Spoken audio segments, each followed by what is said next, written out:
Hi, this is Pastor Deborah Curry here with Repairers of the Breach Broadcast Podcast. We praise God that you're taking the time to listen to me, and I pray that the words that I give you or the host words that come before you would enlighten, enhance, anoint everything God can allow for you to have. I pray that you receive. Hey, how's everybody doing this evening? I'm Adolfo DeGracia, your host, and this is the lovely Miss Deborah Curry, brought to you by WadeWorksStudios, and this is the men's version of the Repair of the Breach. So is there anything that you'd like to start out with, Miss Curry? You know what? I just appreciate you, Adolfo. You just don't know. It's like my son. I'm proud of him, you all. You just don't understand when a mom can be proud, and I know I didn't birth him. But spiritually, I just praise God for you, brother. You don't understand. I'm peeping in every now and then, but I praise God for you. And I thank God for your mother and your grandmother that I fed her too. So praise God for that as well. But he is getting ready to go high, high, high. I just praise God for all of you taking time out to watch him. We getting good reviews from you all. And again, I thank you for taking the time. And it's going higher. You remember I announced that we're trying to find a huge building. We're going to renovate it, do some grand things, and bring it. And hypothetically, I'm not going to say like Wendy Williams' show. It could be like Oprah's old show. But we're going to get an audience. We're going to pray that the producers that's behind the scenes now are going to come and help us out, because we want anointing. And that's what the world needs right now. And we praise God again. I just want to make an announcement. I'm not here all night. So, and I have to be funny and facetious. Ladies, you're going to have them to yourself. But I'm just here because I know a lot of women, you know what, you want to hear a man's voice or a men's perspective on what life is all about. And that's what God ordained. And that's what we're missing now. And I'm going to tell you this little brief testimony, and you're going to see why I had to come. Many of you all know I'm in the arena of the law business, justice, injustice. And I had to go to the Clayton County. And many know that on the scene lately, they've been talking about the indictment of Victor Hill and all that. And for some reason, God is just, and like I say, only he knows his own mind. But he's led me to more or less interact with a lot of our clients that's been treated injustice-wise. And today I had to go file motions to get people out of jail, bonds and everything. But for some reason, and my car has never, ever had a problem with the ignition. Never. Well, it's not my car. It's my son's car. He gives me that one because he said, Mama, you're up and down all around. And that car looks like a detective car. So it really does. Everybody, it messed the people's mind up.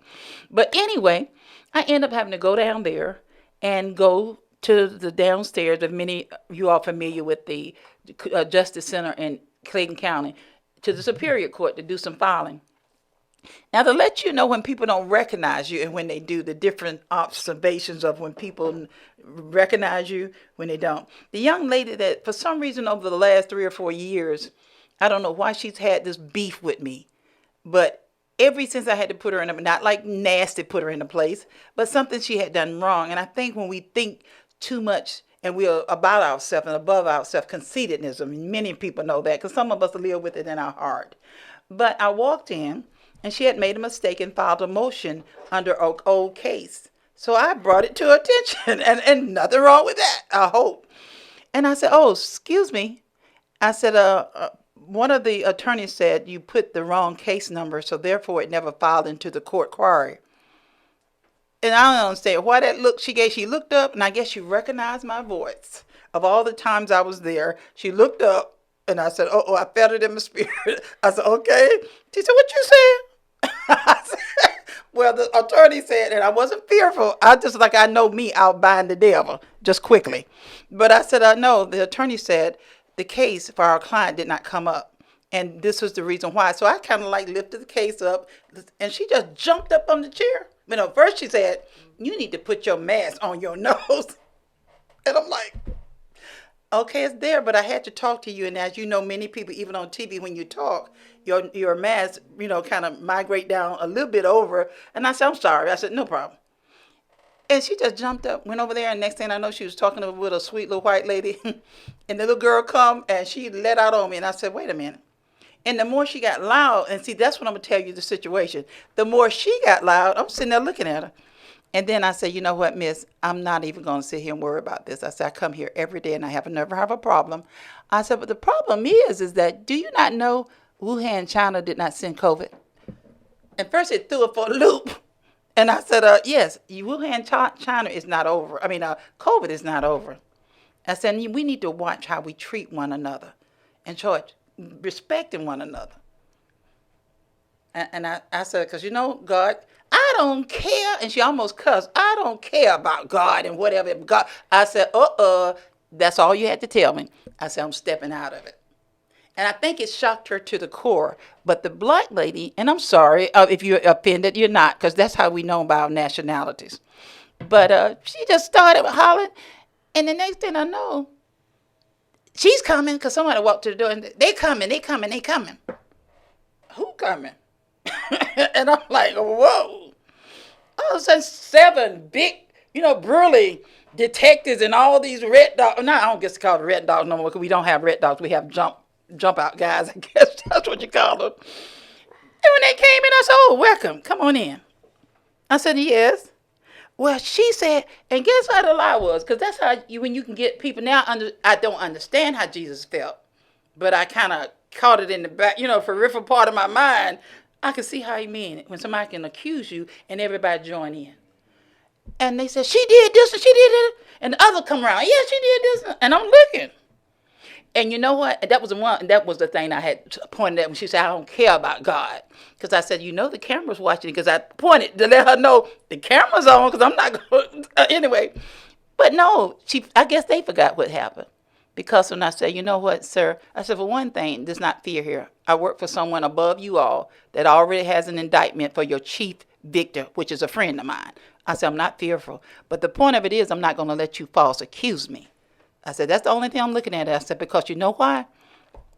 You've already falsely arrested some of my clients.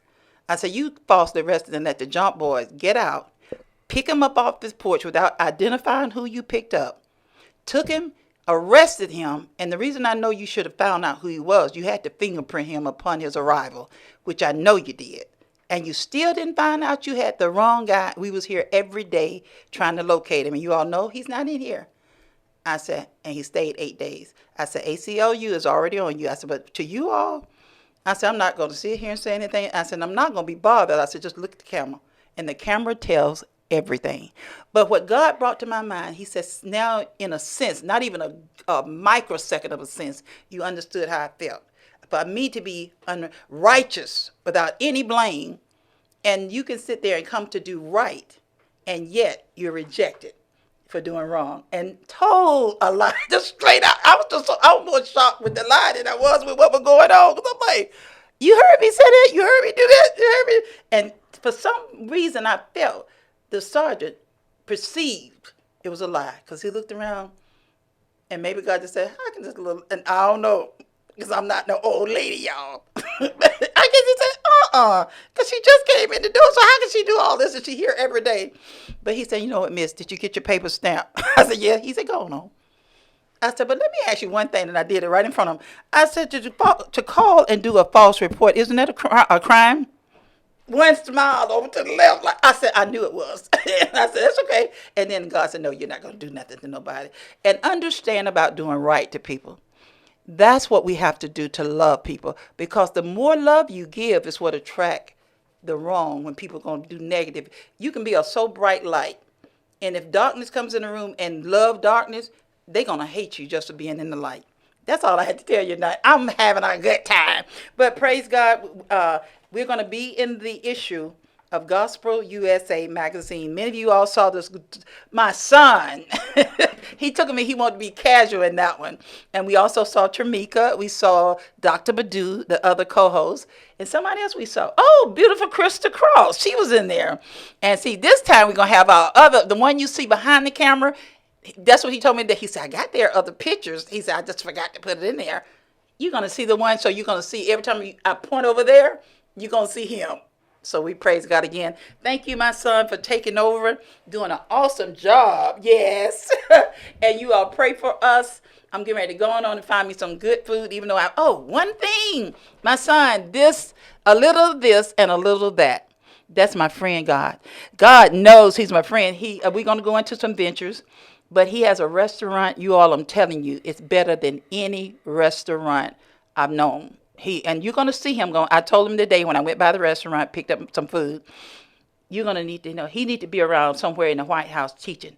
When I say he runs a restaurant and make buku money by himself, if y'all gonna find out how to do it, and if we have to sit here and some of these rich folks in here too, bless and anoint him. But listen, he's already blessed. But I want y'all to meet Lewis. Lewis, hello, I'm here on the men's night, but you got me.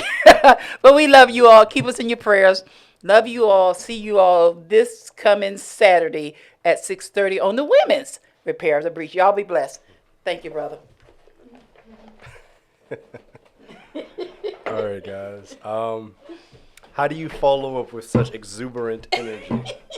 That I don't know, but you guys heard what she said. Plenty of jewels, plenty of positivity, but today is more so like the last episode, basically a compilation of the last, and I have a variety of topics that I want to discuss that I feel that, not only that some of you guys, message me and were like, hey, can you talk about this, or I had this question, or I had that question. Once again, guys, you are always free to comment me, message me, tell me your opinion, ask me questions, give me questions that you want to talk about on the show, etc., etc. But yeah, so the first topic that I wanted to speak on was actually something that she just spoke on, and it was about doing things out of positivity. Now, there is always the realistic point of view of things that, when you come in with a given energy, even it being positive, that people will contrast you. That is a given, With everything, with every situation, there's first the ideal concept, and there's the contrast to it.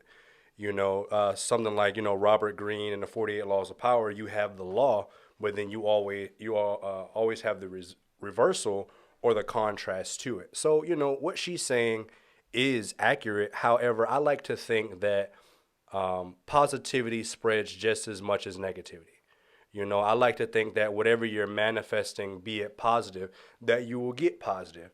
That's more of the energy standpoint, maybe not so realistic. That's just my ideal. So, take that for face value. But the first concept was, like I was saying, doing things out of charity and kindness. Not only do you want to do things because you want to receive positive back, you want to manifest those positive things, because everything that you're doing, everything that you're saying, everything that you're thinking, you're putting that energy, those thoughts, these ideologies, etc., into the universe.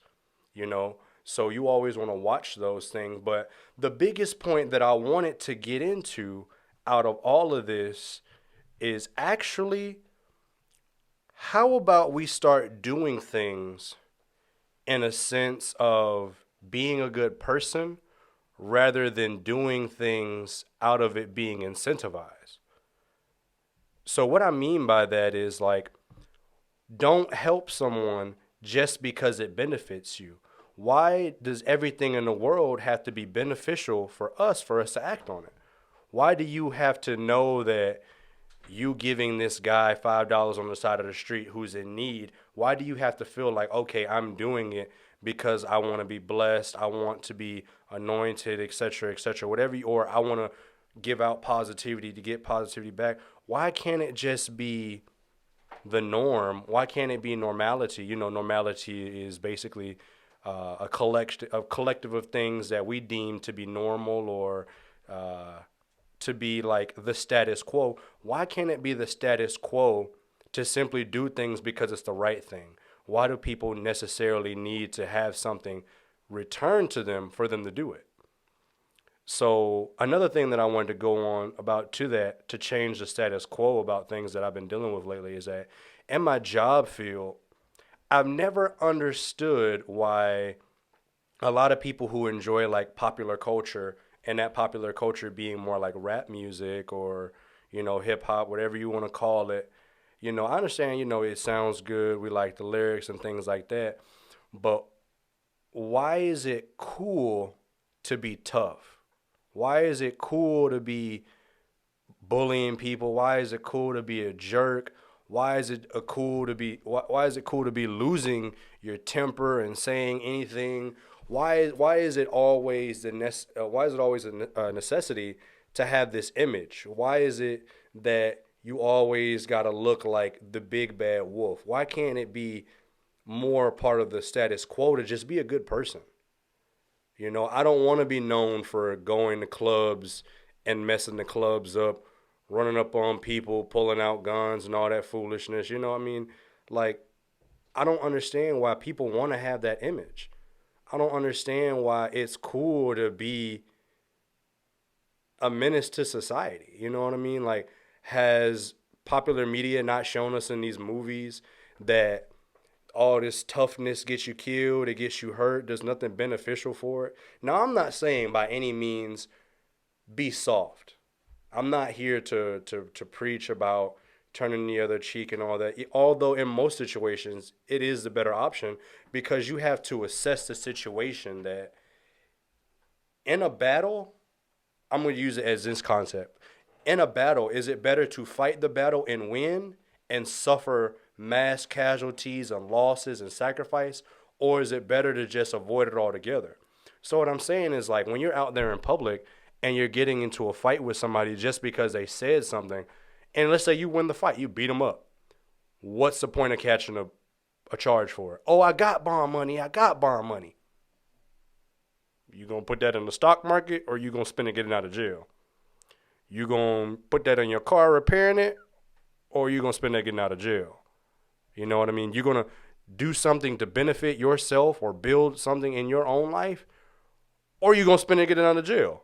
Like, it's just, it should be some things that we think about that I don't feel like we do. You know, um, but I won't stay too long on that. I just think that's something that we should change the status quo on, because being seen as a tough guy and all that stuff is cool. You know, Mike Tyson is one of the toughest people in the world, you know, or perceived as one of the most toughest people in the world. And that's cool and all, but I think Martin Luther King is a lot more famous. I think Mahatma Gandhi is a lot more famous. You know, I think people of that stature or that magnitude or those ideologies are a lot more famous. And those people aren't known for hurting anybody. Those people aren't known for winning decisive battles. You know, I think that if we change the status quo of our thinking and change the minds of people around us to be more positive and to want to be a more positive image in our communities. You know what I mean? We want to be productive. We want to be prosperous. We want to be peaceful. We want to be patient. We want to be teachers in our community. I feel like that's a positive way to change that status quo, because honestly, it's tiresome dealing with the tough guy every other day when, like I said on the last episode that I was a part of, at some point that mask got to come off. So, but the next topic that I wanted to get into is a really big one that somebody brought up to me, and I think it's something that a lot of people that watch this will be able to connect to. And I guess what I have here is, don't let pain, traumas, bad experiences, and things of that nature limit you or hold you back. I feel like a lot of the times with us growing up in the communities that we grow up in, the school systems, dealing with some of the situations that we have to deal with, I feel as though it hinders us. And sometimes, even when we have the opportunities, like I said last time, you don't want to be poor. You don't want to pass over opportunities regularly. You don't want to let the things that happen to you hinder you from taking that next step forward. So, say for instance, somebody, one of you guys, you wanted to be a firefighter, or you wanted to be a police officer, or you wanted to do something of that nature that's more of like a job that's a civil servant or a public servant, somebody who works, for the working class tax dollar, or tax dollars in general. Don't let your bad experiences or your trauma with those different entities hold you back from what you want to do.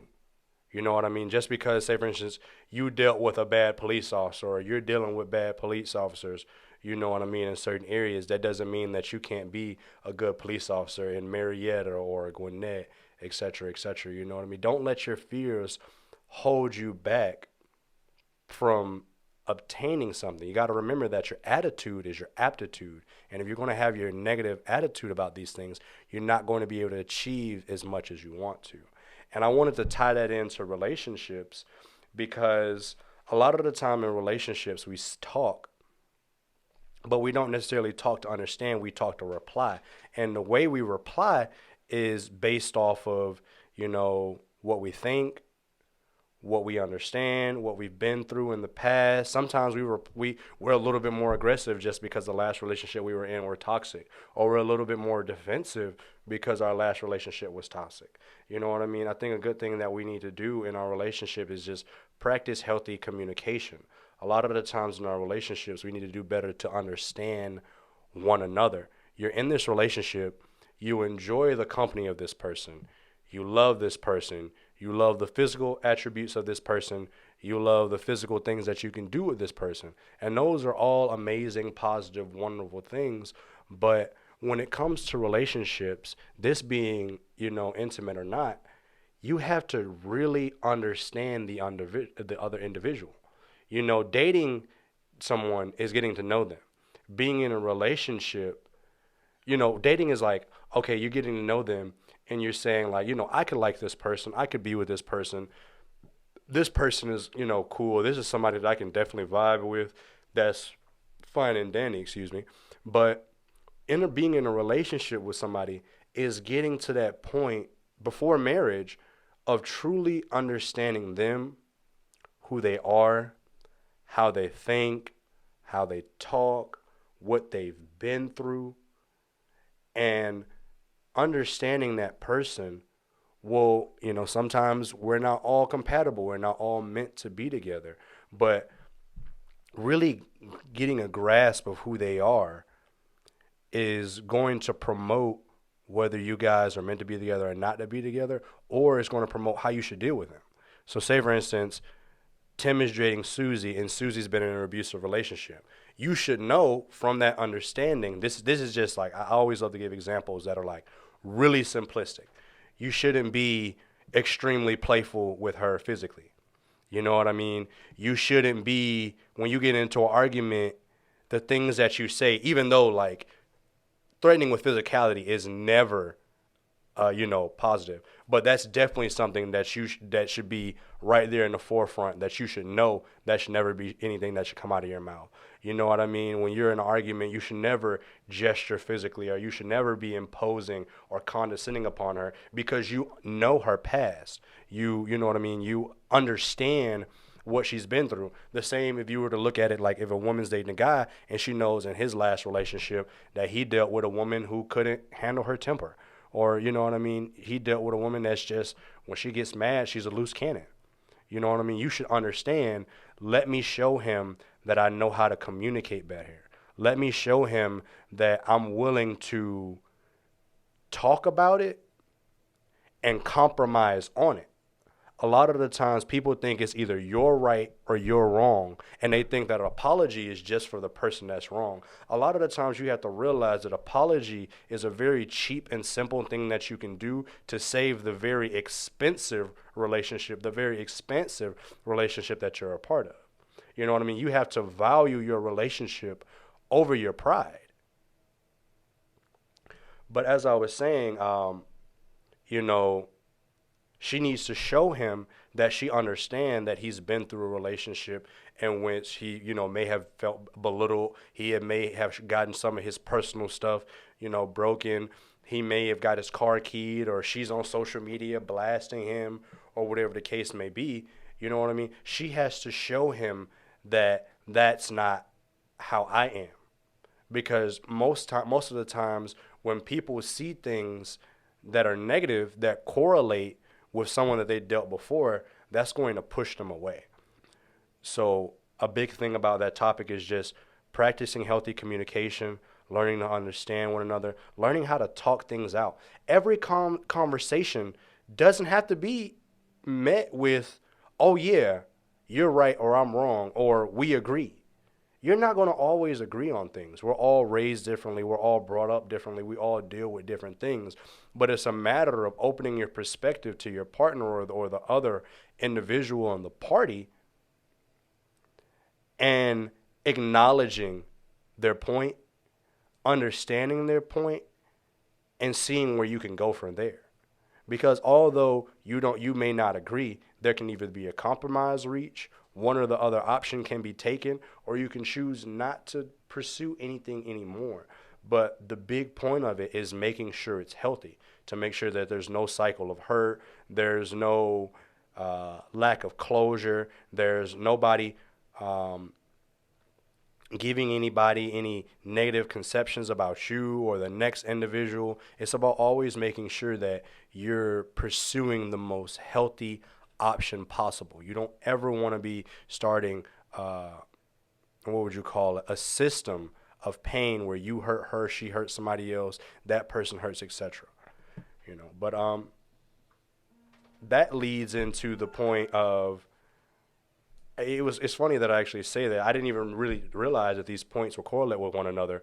But when I said that you always want to choose the healthiest option, you know what I mean? I think this point correlates and that's really well, is that learn to accept the truth rather than lies. Learn to tell the truth rather than to lie. You don't want to paint pictures that aren't true, and you don't want to mislead people. I feel like the healthiest option in a lot of these relationships is to simply be honest. You know, that within itself is its own closure. That within itself will lead to positivity, because you don't want to be in a relationship or be having some type of exchange of energy with another individual and you're lying. Because what happens is at some point, like I said last time, the mask comes off. The facade will fail. You're going to get irritated at some point. There are going to start being disagreements at some point. Your patience for the situation will be lower. It becomes tedious to keep up that process. It's better to just be honest and put whatever is needed to be out there so the truth can be there, and whatever comes from it is positive, progressive, and healthy. And a good point that I want to go from there is let it come back to me, let it come back to me. It came into my mind and left just that quick. But I'll leave it there. Maybe it'll come back to me at a later time. But you always want to make sure that you're progressing health in the most healthy way. And a lot of times when you're telling the truth and you allow it to promote whatever you need to do, you can either learn to grow from it, or you can learn that this maybe not be what you will be around, this is maybe not what you want to do, or once again, compromise from it. You know what I mean? Because at the end of the day, trust is a very hard thing to build sometimes, or sometimes it's easily given. But at the end of the day, it's even harder to rebuild.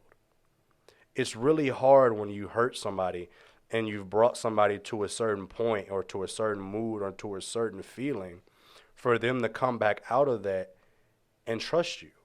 You don't want to ever live with the fact of knowing that you hurt somebody and knowing that, they have to be healed or have to share that hurt with another individual, or they feel less of themselves, or they feel like they weren't competent. You always want to make sure that you're putting your best foot forward in these different exchanges of energy. That's what I'm going to use for the words of relationship, because I don't want to add the thought that it always has to be somebody that you're dating or seeing. It needs to be anybody that you deal with. Um, to follow up with that, it's funny, all these points are kind of correlating. When I sit down and I look at these things that different people are sending me, or I'm sitting there thinking, and I bring it to the table to talk, I never really expect them to correlate. But I guess when you have like a certain train of thought, or when you're trying to push a certain train of thought, or you're trying to think progressively, I guess in turn everything will correlate, whether directly, indirectly, in some aspect. But in a relationship, I think it's interesting that a lot of the times we have such a 1950s, 1960s view on relationships. Gender roles are a really, really strong thing that I think that we need to let go of, because I feel as though it adds negative stigmas on, more intimate relationships, because you say as a woman that, okay, Um, I know my man should be working on my car, or I know my man should be taking out of the trash, or I know my man should be cleaning the gutters and stuff like that. And a lot of the times, I don't disagree with that. I'm not saying we're going to lower the masculinity of a male, or we're going to detriment the feminine energy. I'm not saying that, but I think that a lot of the times, something that we do is that we limit ourselves. Who's to say a man can't cook? Who's to say a man can't clean? Who's to say a man can't vacuum? Who's to say that man can't clean the bathroom? Who's to say the man can't do that? Why is it only that the woman is expected to do that? Who's to say the woman can't get out there and cut the grass if the man works 60, 70 hours that week? You know what I mean? Let's not use gender roles to limit ourselves in our relationship. One way I like to look at it, and this may not be the best way to look at it. I just try to think about things positively. I try to think about things progressively. Is that in a relationship you want to be going 200, 200, not 50%, not 50%, 50, 50, 75, 75, 100, 200, 200. What I like to do personally is, why not make it a friendly competition? You know what I mean? If I know she's at work and I know, she would be tired coming home from work, or, maybe she's going through something, one of her friends is having a problem so it affects her. If she's doing anything that else or detriment her, why don't I clean the dishes? Why don't I vacuum the house? Why don't I clean this and that or the other? Why can't we be rushing to see who cleans it first, or doing stuff around the house, cleaning stuff and sending pictures to one another like, hey babe, I just wanted to make you smile today.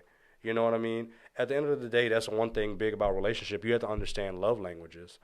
And I feel like that's a lot of things that people should be researching, and I don't think that's something typically that a lot of people hear a male say. But I mean, guys out here, even ladies out here, man, look up love languages and see what your personality traits say, what you like the most and what you like to do. Because one of those things that's a part of a love language, I believe, was act of services or like gifts. You know what I mean? Some people prefer quality time. It's just different stuff like that that you can use to empower your relationship. And even when you're not in something that's intimate and you're looking at, how to deal with family, you would have to know, like, okay, maybe I do need to go to this graduation. Maybe I do need to, call more or show these people that I'm more interested or want to intermingle with them and want to show that I care. I mean, that's something that you can use about around the board.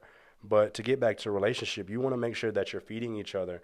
You want to make sure that you're partners. It doesn't need to be, oh, he does this, I do this, and that's the way it's supposed to be. At the end of the day, leadership is about knowing where you're strong at, where you're weak at, and anybody on the team where they're strong at and they're weak at, and putting them in the proper place.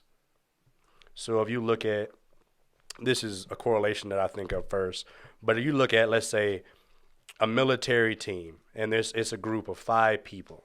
So to make it as simple as possible, you have like your guy who is the leader, your fire team leader. You have a sniper, you have a demolitionist, you have a machine gunner for suppression, et cetera, et cetera. You have people who are basically designated in different roles. The leader might not be the strongest person. Might not be the smartest. He might not be the fastest, but he knows where to put everybody, how they move, their strengths, their weaknesses, and how they can benefit the team the most. And you have to do that same thing with your family, with your friends, and with your relationship. You have to know where you're strong at, and you have to know where your partner is strong at. And you have to put yourself in a proper position. So say, for instance, your relationship, your girlfriend is a great cook. She is great at a lot of things, but she's also the daughter of a mechanic. That's something you would typically associate with a guy. But you understand that, okay, she's a better mechanic than you. She knows more about cars than you. Okay, so that's a place that she belongs at better. You shouldn't be, try to learn from her, definitely. And, try to get to a point where maybe you might be better than her or you could do it for her. But at the same time, don't necessarily associate somebody with a gender role. You know what I mean? Okay, so since she gonna fix the car, how about I go wash the dishes? How about I go cook? She's a terrible cook. You know what I mean? But at least she cook. At least she tries to cook. She cleans, but that shouldn't be a reason. Okay, I'm not gonna deal with her. She's a terrible cook. We can't be together. You know what I mean? Compromise. You know what I mean? That's a part of understanding them. You know what I mean? At the end of the day, I feel like on a lot of relationships, I'm not saying that the perfect person isn't out there. That's not what I'm saying. But what I am saying is that perfection may not be what you perceive it to be, because we all know real perfection doesn't exist outside of the higher power, universe, whatever you believe. So maybe that perfect person for you that it will be loyal to you and love you for the rest of your life isn't the best cook, or maybe they're a little messy, or maybe they takes more than one time to tell them something for them to understand. It's just simple things like that that you have to incorporate to really understand. But to move on to the next topic, no, I'm not even going to move away from it.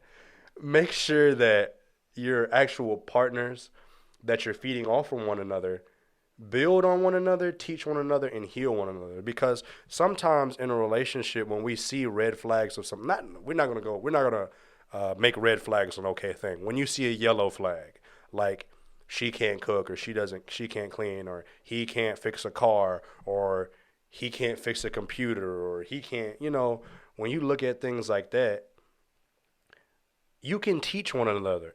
You know what I mean? You can feed one another different things. You want to make sure it's always positive. You don't want to be manipulating anybody.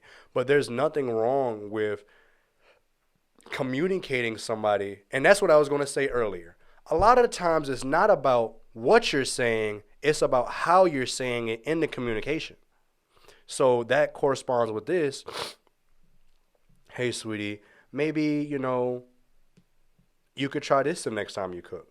Or maybe we can cook together, or something like that. Because it's going to be about how you present it to them, is going to be how it's taken. And a lot of the times we only try to give the message the way we understand how to, or the way we typically do. It's not going to always be as easy as I said it this way, it's going to be taken the way I want to. Sometimes it needs to be said differently.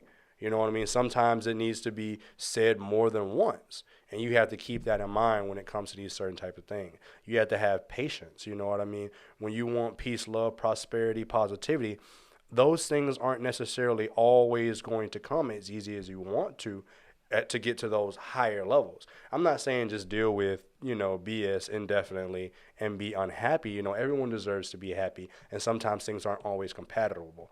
But at the same time, I'm not saying be impatient and hop from person to person trying to find that. Sometimes what you need to sit back and do is grow a little patience, self-evaluate to make sure that you're doing everything that you can, and evaluate the situation to see what you guys can do better. Because I'm going to say it like this. This is men's repair of the breach. And a lot of the times we have to understand as men that we are primarily responsible for the relationship. I'm not saying that women can't be logical thinkers. I'm saying that naturally a lot of women aren't logical thinkers. They're, more emotional thinkers.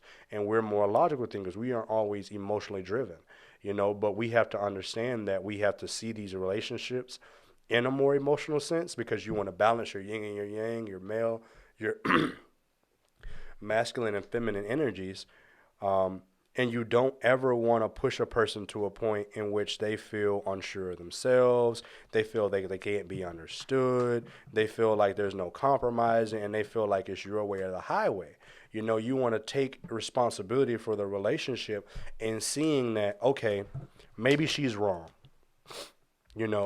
but we're arguing right now. We're raising voices. First of all, when your heart rate exceeds a certain point, you don't understand much anyway. But a big thing to say is like, you know what? Hey, this is my relationship. I'm the man. And if we're arguing right now and we're not moving righteously, how about I find a way to calm this down and get us back to a point where we can communicate in a progressive nature? Take responsibility for your relationships. A lot of the times, you want a woman to be a certain way, but you still have to be an alpha to teach her that way.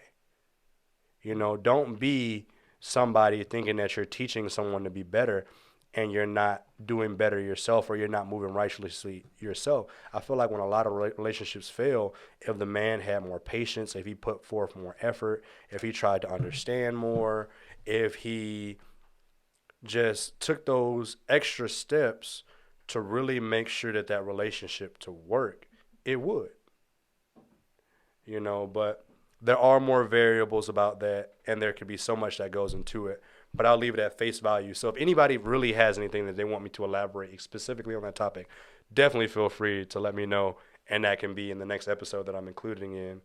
But the next topic that I wanted to speak on is, let's stop hate.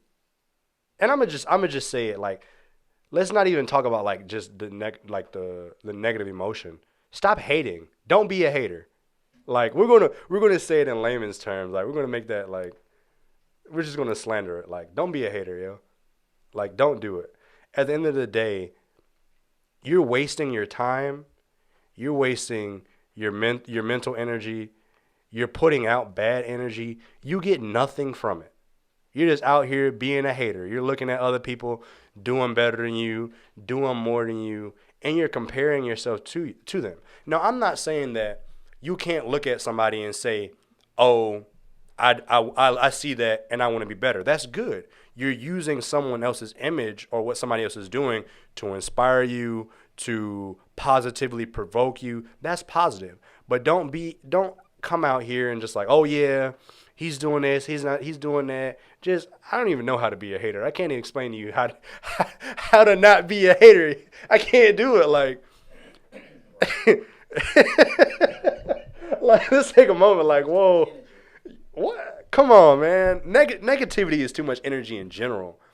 All these precious resources that are God given, energy given, universe given, whatever you want to look at, everything is precious. Precious. Time is not something that you can get back. I'd rather spend 3 seconds thinking about something positive rather than 3 seconds hating on another individual, because that's time you will never get back in your life. And you look at that in a bigger spectrum. You spent 3 months talking down on somebody, speaking bad on somebody that you don't really know, don't really understand, rather than figuring out, okay, well, how did they get here? How can I learn from this? Like they say, what's the saying goes? The comedic saying goes, it's like, stop hating on gays and let them teach you how to dress. You never heard that one? Oh, I've definitely heard that. Yeah, it's just like, okay, you look at a lot of people that are from that culture, they do like facials, they got like smooth skin, they got like the cleanest hairline you ever seen in your life. They got the shoes that come out next year. So with that being said, it's just like, hating on somebody will never be beneficial for you. A lot of the times, the people that you're hating on, and I won't say a lot of the times, maybe a small fraction of the time, the people that you're hating on are probably people that will teach you how to get to the position that they're in, and that want nothing but positivity for you. A lot of the time, the people that you're hating on are not thinking about you at all. So just make sure you're utilizing your mental time, your mental energy, your physical energy, and your mind just for more positive things. You don't want to be hating on somebody, or being jealous, or just simply putting out that negative energy, because the same way you can hate on somebody, somebody can hate on you, and that's not what you want. You don't want enemies. You never want to have enemies. If you can avoid confrontation, if you can avoid negative connotations on you, you know what I mean? Your reputation is very important, and you don't want to be battling somebody to uphold that. You don't want to be battling somebody just to save face so you don't have to be made to look like a negative person. I'd rather be loved by everyone around me, if possible, God forbid it isn't, than having to argue with somebody. Facebook drama, it's up there when I see you. You know what it is when I see you. Man, waste of time. We get to fight and we both go to jail. Somebody gets shot. Somebody got to pay medical bills. Somebody go to, man, I ain't with all that. What's the point, And that leads me to another thing of, like, when you don't want to be hating, self-evaluation. You want to be seeing what somebody else is doing to benefit you. Let other people inspire you. Don't wish anything detrimental on anybody else. A lot of the times when you think negative about somebody else, you don't even realize that everybody has their time. You know what I mean? Buying a house at 35 is still beneficial. You may not be 25, 24, 23, but you still did it. You know what I mean? Oh, you got your dream car at 23. That's great, and more power to you. But there's nothing wrong with somebody else doing that at 35. You know what I mean? What I like to do is look at my father and see what he achieved in his time, and what he did and how much money he saved at this time. I don't hate on it. I think, Dad, I'm going to beat you by 2 years. I'm going to beat you by 5 years. You know what I mean? And that's not to rub it in his face. That's not to condescend upon him and be like, oh, I'm better than you. No, it's just looking at my dad, seeing the mistakes he make, not making those same mistakes, seeing what he accomplished and want to accomplish it, to a greater extent. You know what I mean? If the same extent, if necessary, or to a different extent. You don't want to be like the celebrity's kid where you're forever chasing somebody else's shoes. No. Wear your own shoes, be yourself, and accomplish your own things. There's no point of chasing someone else's shadow and trying to attain what they have when that's not you. You know what I mean? You're not being yourself. You're trying to be like them. But to lead into that next topic is just being financially responsible and financially aware. Like I said earlier, oh, I got bond money. But you're spending it getting out of jail. That could have been put in, I don't know, Bitcoin. I'm not investing in Bitcoin. I'm not, especially not Doge. I lost some money on Dogecoin. But being financially responsible, looking at things that you can invest in to progress yourself. You see the story where the guy, I think this happened like 2 or 3 times, got pulled over in his Tesla, but I guess he was riding in the back seat. One time he got caught in it sleeping. But the thing was, when he would get arrested and he would impound a car, he would go get another one. I got it, right? That's the attitude. That's the attitude right there. I got it. I can do it. Right. Why? I mean, it lends to what you're saying right there, like, about I'm sorry, repeat what you like being financially responsible. Right. I'm one that I've always said this.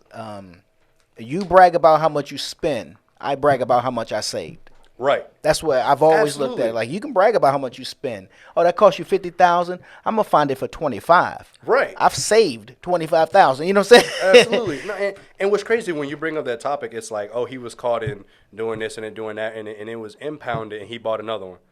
How much would a Tesla cost? I don't know how much. I'm not a Tesla guy. I'm not. Not at all. Yeah. I think they're probably cool, but I don't really want one. So give me an estimate of that price. I have no. I'm gonna have to Google right now. Let's see. I'm pretty sure it's somewhere that 30,000. I'm not necessarily interested in paying for. 40,000. Probably, I think it might be higher than that. 50,000. Right. Let's see. 40. Well, they got ranges. No. 40, 70, 52. Yeah, they ranges. No. Yeah. The whole, what my range is? No.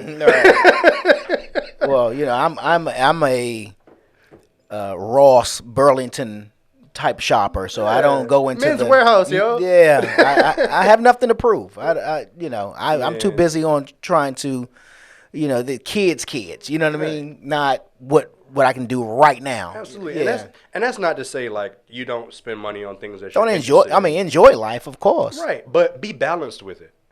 You know what I mean? If you enjoy clothes, that's fine. But don't wear them to keep up with the Joneses. Right. Don't wear them to condescend on others.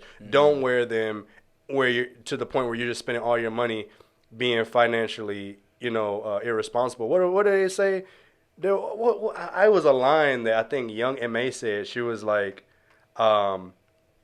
I hate, we're not going to say the word, but she's like, I hate broke chicks, but they wear designer clothes. It's like we're trying to keep up with the Joneses and we're trying to put forth an image when you need to live within your means. That'd be that hood rich. Man. Ghetto fabulous. Listen, man, this is a Fruit of the Loom shirt. Dude. Ask me how much my SIG costs, though. This is a Guitar Center. Right. You know what I mean? That's clothes aren't my interest, man. I'm gonna dress plain. I'm gonna be myself. Yeah. But if you ask me about some of my interests, I got some expensive stuff. I got you. Right. Right, but it's not anything you need to flaunt and floss every day. You know. No. That's Yeah. not responsible. No. And I also don't want to bring that image to myself. Like, Nope. oh, I'm the tough guy. I got guns. Or I you- got cars. I don't want nobody to rob me. I'm not gonna tell you. That's I got what you cars. would breed. That kind of stuff Yeah. comes, I with got it. guns. I'm Yeah. not trying to get into a gunfight. I got clothes. I don't want nobody to take them. I got shoes. I don't want nobody to take my. You know what I mean? No. Like, when people advertise wealth and they be like the money, the counter, or like you go Money to the club, phones. man, I've seen guys where even women, I open their bags or purse, searching them, $10,000, and I'm Now, just don't get me like, wrong. I'll be looking like, wow. You know what I'm saying? I'm not looking like wow. I'm looking like wow, but at the same time, I mean, I'm not walking around with 10,000 in a bag. You know what Listen, I mean? man, Or I'm not- 50,000 in a bag. I'm not walking around with my rent money. The whole I'm not walking around with my rent money. pay off the house if you're gonna do it. You know what I'm saying? Yeah, like, and then like you walk around with this money and you flaunt it, but you forget what type of people there are in the world. You know what I mean? I feel like there's Somebody's a lack of checking for you. There's a lack of balance. There's a lack of understanding. There's a lack of responsibility there. You know, so just make sure that you're making those decisions that are more beneficial for you. You know what I mean? I understand you want the new Jordans, but do you need like every pair of new Jordans? Right. Or do you want to put like that 250 towards, a credit card secured for your kid, where they can build credit before they get out of, high school?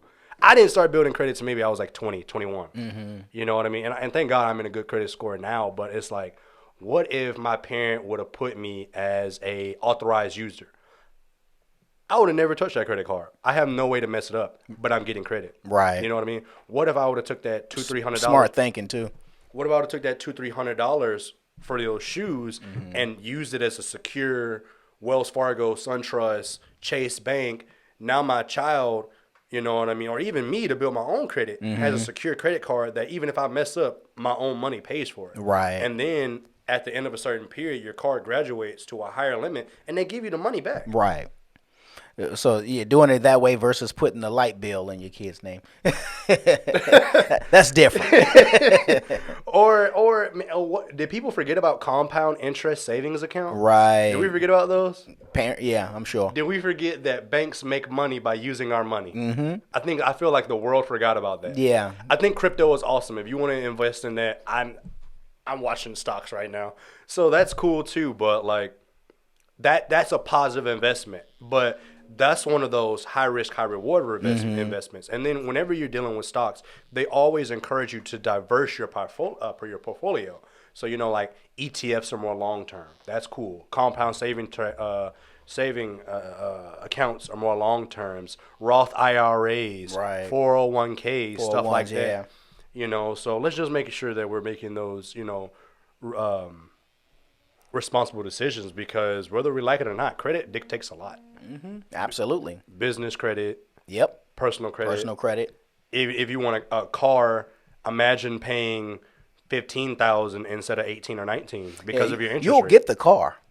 You're just gonna pay. You're gonna pay for it in the interest. Yeah. Yeah. You're gonna get the car. They're gonna get you. Yeah. And all your money. Yep. But I guess we have 7 minutes here. So the last topic that I wanted to really bring up is that you never want to be. No, it's two topics that I guess no, they don't necessarily correlate. But one is never being too good or too old to learn. You don't want to ever feel like you know it all. You know what I mean? What was it? It was I want to say it was a Greek philosopher, and I can't quote him right now. I'm going to paraphrase him, but he said something along the lines of, "The man who feels like he knows it all is foolish, and the man that knows that he knows nothing is wise." Right. So be a sponge. Be a sponge who soaks up the right things. Remember from last episode, you can always learn something from anywhere. You just have to know what to listen for. Right. But you always want to be a book that's still being written. And even with the fact that you being a book that's still being written, know that the things that you have done in the past don't dictate where you're going. They don't dictate who you are. They don't stop you from doing anything. There are felons out here who have made a life. There are people who regret things in their past, who have moved on from it. And I feel like we all need to realize that we all do things, we all make mistakes, but the best thing to do is to learn from them. Life is experiences, and with experiences come knowledge. Don't always take it emotionally, but figure out what you can learn from it and how it can benefit you, how it can help you progress, how it can change your thinking, how it can open up your narrow mind. You know what I mean? And the last is to be forgiving. Now, I'm not saying to be forgetful. Those forgiving and forgetful, they got the same root word, but essentially what I'm asking you to do is two different things. Like in life, you want to see what you can learn from it. You want to see how what you learn can benefit you, not always take things so emotionally. You always want to balance the emotional and logical, you know. But at the same time, you have to be forgiving. Like in the Bible, it says, forgive others of their trespasses and you shall be forgiven for yours. But at the same time, when you want to look at it in a non-biblical standpoint, you want to see that not forgiving someone is harboring negativity. That's not putting out positivity. That's not benefiting you. That's not helping you progress. It's not doing anything for you. You're literally holding yourself back. You're keeping yourself from obtaining something that is greater because you're focused on what is negative. At the end of the day, the only thing that is a fact is that the only thing we really have is the present. The past can never be rewritten. The past is not something that you can go back to, but you can always work on the right here and right now. Now, that doesn't mean be anxious for the future either. Being anxious is a waste of energy as well. Now, you do want to prepare, you do want to promote positivity, but being progressive and being positive and manifesting positivity is different from being anxious and working yourself up and being so engulfed in emotions that you don't know how to act. You know what I mean? You no longer have control of yourself. You're tapping your foot. You're frantic. There's no point of it. Focus on the right here. Focus on the right now. Forgive those that you have to be, that you have to forgive. Ask for forgiveness from those, or if you can't, then that's fine, but pray for forgiveness or release that energy that's holding you, that has a control on you, that has captured you. Release it. The only thing you need around you is positivity. The only thing that you need around you is, prosperous energy that's going to take you to the next level, So at the end of the day, you live and you learn on. You don't want to dwell. And this is a good one. I'm glad I actually read that because I want to say it was the Dalai Lama or it was a quote from Buddha. Once again, I can't necessarily directly reference it, but what I can say is that, to paraphrase it, suffering doesn't hold on to you. You hold on to suffering, meaning that the negative energy that has a hold on to you is your choice. If you allow these past experiences, these traumas, everything that's negative, if you allow it in your life, you're doing exactly that. You give it permission to be there. In a situation in which somebody attempts to slander you, you give them permission to slander you. They can say whatever they want to, but it's up to you to accept it. What they have done is give you the opportunity and you've taken it. And if they angered you, you gave them the control over you. Nobody can do anything to you mentally unless you allow it, unless you give them that control over you and lack the self-control to dictate what you do. So that's all I have to say for today, guys. Like I said before, to close it out, I've been Adolfo Gracia, your host of the Men's Repair of the Breach, brought to you by WadeWorksStudios. And I just want to say, I hope you guys have a great day. Feel free to hit me up on Facebook and Instagram. I know you guys see me post. I appreciate everybody who's been watching and supporting. Definitely weird and out of my comfort zone. So I don't know. Let's keep it going. Let's keep doing it. Feel free to give me you guys opinions, like, comment. Tell me, you guys, what you guys want to talk about next. Give me different things to talk about. pick my mind, let me pick yours. If anybody has interest of coming on the show, let's find a good topic. Let's find something good to talk about. Let's find something where we can benefit other people and do it, like we said at the beginning of the show, without incentive.